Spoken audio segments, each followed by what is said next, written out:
মহাশিবরাত্রির পূর্ণ তিথিতে শিবলিঙ্গে ভুলেও অর্পণ করবেন না এই 5টি জিনিস, নতুবা হিতে হবে বিপরীত। দেবাদিদেব মহাদেব রুষ্ট হলে পরিবারে নেমে আসবে চরম দুর্যোগ ও বিপর্যয়। নমস্কার বন্ধুরা, ভক্তিমূলক কথা চ্যানেলে জানাই আপনাদের সকলকে স্বাগত। বন্ধুরা, আশা করছি ঈশ্বরের আশীর্বাদে আপনারা প্রত্যেকেই ভালো আছেন এবং সুস্থই আছেন।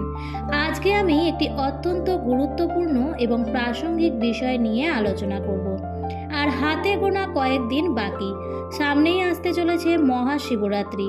দেবাদিদেবের ভক্তরা সারা বছর ধরে অপেক্ষা করে থাকেন এই বিশেষ দিনটির জন্য।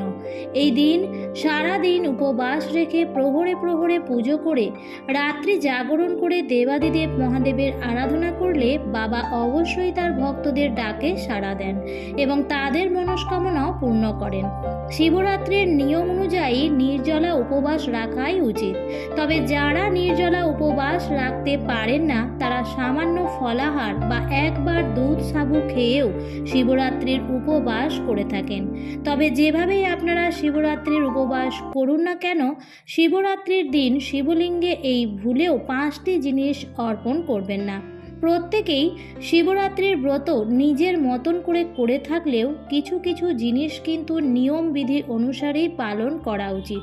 ঠিক সেরকমভাবেই শিবলিঙ্গে কি অর্পণ করা উচিত এবং কি অর্পণ করা উচিত নয় সেটিও কিন্তু শাস্ত্রসম্মত বিধি নিষেধ আছে, যেগুলো কিন্তু মেনে চলা উচিত প্রত্যেকেরই। তা না হলে শিবরাত্রির পূর্ণ ফল থেকে আপনারা বঞ্চিত হতে পারেন।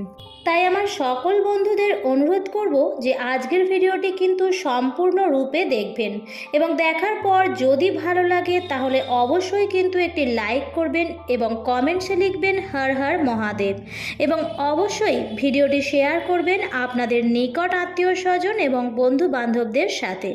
শিবরাত্রির আর বেশি দিন বাকি নেই, তাই ভিডিওটি পেলে প্রত্যেকেই উপকৃতই হবেন। স্মার্ত মতে শিবরাত্রি পড়েছে বাংলার 13ই ফাল্গুন 1431, ইংরেজির 26শে ফেব্রুয়ারি 2025 বুধবার দিন। আবার গোস্বামী মতে মহাশিবরাত্রি পড়েছে বাংলার 14ই ফাল্গুন 1431, ইংরেজির 27শে ফেব্রুয়ারি 2025 বৃহস্পতিবার দিন। চতুর্দশীর তিথি লাগার সময় অনুযায়ী দুদিন থাকছে। চতুর্দশী লাগছে বুধবার সকাল 9:42 থেকে এবং চতুর্দশী থাকবে বৃহস্পতিবার সকাল 8:31 পর্যন্ত। বন্ধুরা, যেহেতু শিবরাত্রির পুজো প্রতিটি প্রহরে পুজো দিয়েই হয়ে থাকে, তাই শিবরাত্রির ব্রত কিন্তু 26শে ফেব্রুয়ারি অর্থাৎ আগামী বুধবার দিনই পালন করা বেশি যুক্তিযুক্ত হবে, কারণ শিবরাত্রি সেদিনই পালন করা হয় যেদিনের প্রহরগুলি পাওয়া যায়। চলুন বন্ধুরা, এবার আপনাদের জানিয়ে দিই কোন 5টি জিনিস আপনারা ভুলেও শিবলিঙ্গে অর্পণ করবেন না। মহাশিবরাত্রি পুজোয় শিবলিঙ্গে বেলপাতা, ধুতুরা ফুল, ভাং, বেল নিবেদন করতে হয়। তবে ভুলেও এই দিন শিবলিঙ্গে সিঁদুর দেবেন না। আসলে হিন্দু ধর্মে বিবাহিত মহিলারা তাদের স্বামীদের দীর্ঘজীবন কামনা করে সিঁদুর লাগিয়ে থাকে, কিন্তু শিবলিঙ্গে সিঁদুর দিলে তা ধ্বংসের প্রতীক হয়ে যায়। মহাদেবের ধ্বংসাত্মক রূপকে প্রতিরোধ করার জন্য শিবলিঙ্গে সিঁদুর নিবেদন করতে নিষেধ করা হয়। দ্বিতীয় যে জিনিসটি শিবলিঙ্গে ভুল করেও অর্পণ করবেন না সেটি হচ্ছে হলুদ। হিন্দু ধর্মে হলুদকে অত্যন্ত শুদ্ধ ও পবিত্র বলে মনে করা হয়, কিন্তু মহাদেবের আরাধনার সময় হলুদের ব্যবহার করা ঠিক নয়। আসলে হলুদ মহিলাদের সৌন্দর্যের সঙ্গে যুক্ত এবং শিবলিঙ্গ হলো পৌরুষের প্রতীক, তাই শিবলিঙ্গে ভুলেও হলুদ লেপন করবেন না। শুধু মহাশিবরাত্রি নয়, কোনো দিনই শিব পুজোয় হলুদের ব্যবহার করা ঠিক নয়। তৃতীয় যে জিনিসটি ভুল করেও শিবলিঙ্গে অর্পণ করবেন না, শাস্ত্রে নিষেধ আছে, সেটি হচ্ছে তুলসী পাতা। শাস্ত্র অনুসারে তুলসী তার আগের জন্মে রাক্ষসের রূপে জন্ম নিয়েছিলেন। তখন তার নাম ছিল বৃন্দা। বৃন্দা ছিল বিষ্ণুর পরম ভক্ত। রাক্ষস রাজা জলন্ধরের সাথে বিবাহ হয় বৃন্দার। বিষ্ণুপত্নী বৃন্দার অগাধ ভক্তির কারণে জলন্ধর অমরত্বের বর লাভ করেন। একবার জলন্ধর যখন দেবতাদের বিরুদ্ধে যুদ্ধ করছিলেন, তখন বৃন্দা তার স্বামীর বিজয় প্রার্থনা করে ধ্যানে বসেন। এই কারণে দেবতারা কিছুতেই তাকে পরাজিত করতে পারছিলেন না। তখন শিব তাকে বধ করেন।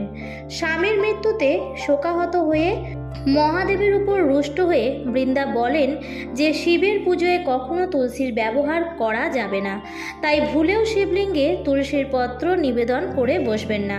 তুলসী পাতা শিবলিঙ্গে অর্পণ করলে আপনি মহা পাপের অধিকারী হবেন, তাই এমন ভুল কখনোই করবেন না।